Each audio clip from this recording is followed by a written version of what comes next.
Jeremy Bentham's An Introduction to the Principles of Morals and Legislation is a seminal work in the realm of ethical philosophy.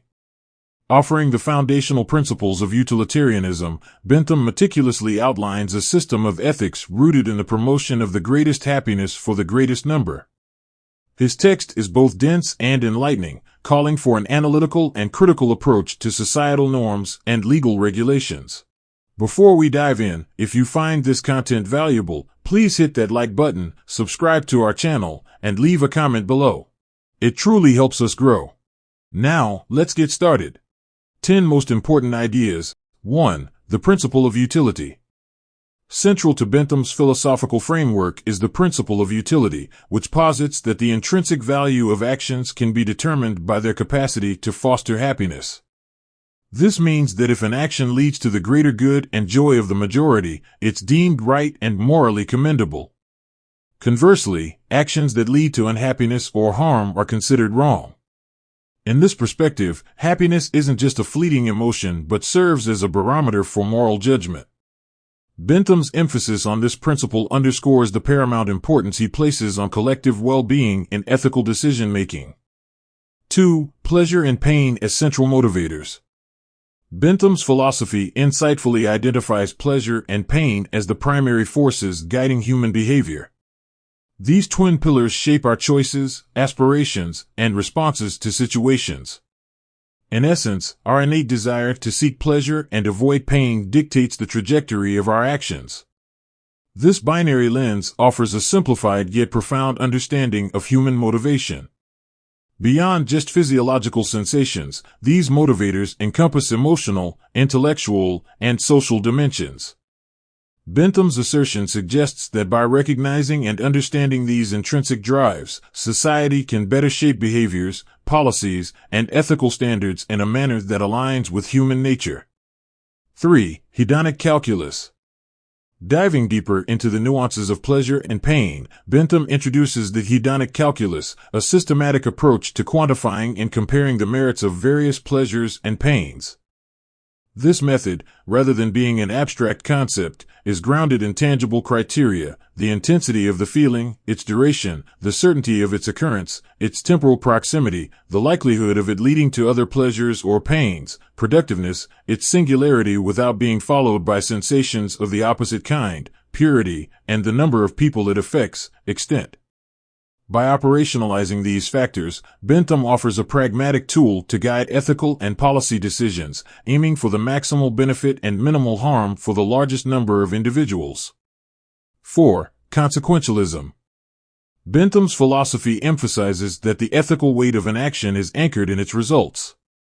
Consequentialism, as this principle is termed, posits that it's not the intent, means, or intrinsic nature of an action that defines its moral worth, but rather its end outcomes.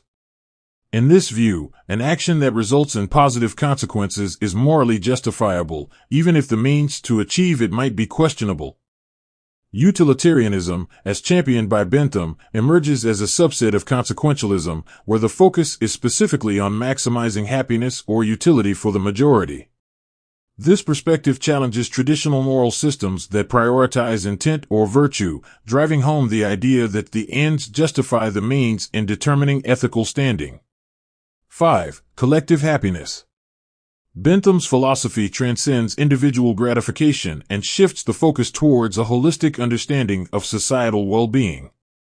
He asserts that true happiness is achieved when the collective joy of a community is prioritized.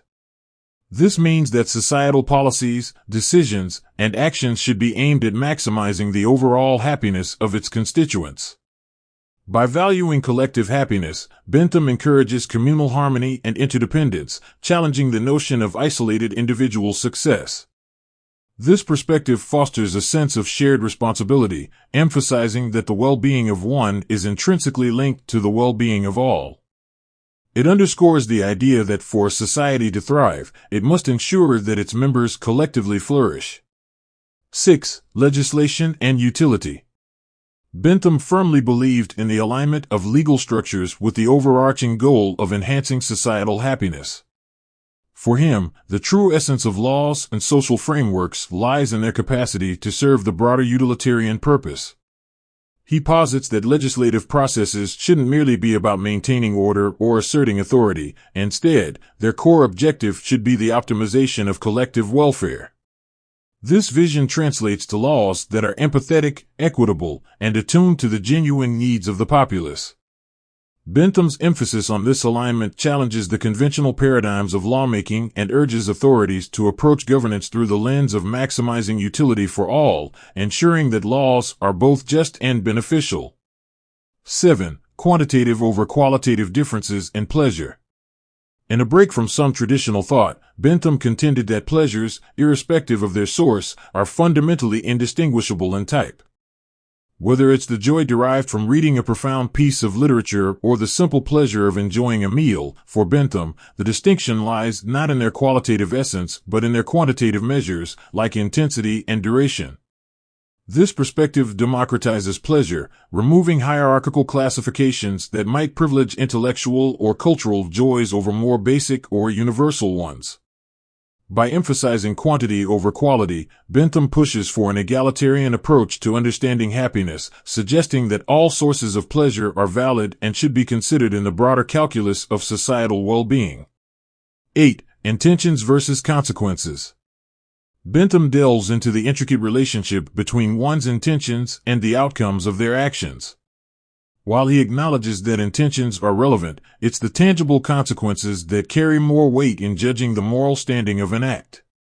In this view, even if an action is rooted in noble intentions, if it leads to adverse outcomes, its moral merit is compromised. Conversely, actions stemming from indifferent or even questionable intentions can be deemed morally right if they produce positive results. Bentham's stance challenges conventional ethical thought, emphasizing the primacy of results over motives. It calls for a more pragmatic and outcome-oriented approach to ethics, asking individuals and societies to measure actions by their real-world impacts rather than just their underlying intentions. 9. Criminal justice reforms. Bentham was ahead of his time in challenging the established norms of the criminal justice system. He observed and critiqued the inconsistencies, excessive harshness, and often arbitrary nature of punishments meted out in his era. Advocating for a system that prioritized rationality and fairness, he believed that punishments should not be vindictive but corrective and in proportion to the severity of the offense. By promoting reforms, Bentham envisioned a justice system that would deter crime while respecting the inherent human rights of the accused. His insights shed light on the systemic flaws and underscored the need for a more enlightened, humane approach to justice, one that aligns with the overarching utilitarian goal of maximizing societal well-being. 10. Push for transparency in governance. Bentham's advocacy for transparency was revolutionary in his context, emphasizing the intrinsic link between openness in governance and the overall betterment of society. He posited that when governmental actions and decisions are transparent, they are more likely to be scrutinized, critiqued, and refined, leading to enhanced outcomes for the citizenry. Additionally, transparency cultivates trust between the government and its constituents, fostering a collaborative environment. Bentham's assertions underline the belief that cloaked decisions and obscured policies can be detrimental to societal progress. His call for transparent governance serves as an enduring reminder of the essential relationship between transparency, accountability, and the pursuit of the greater good.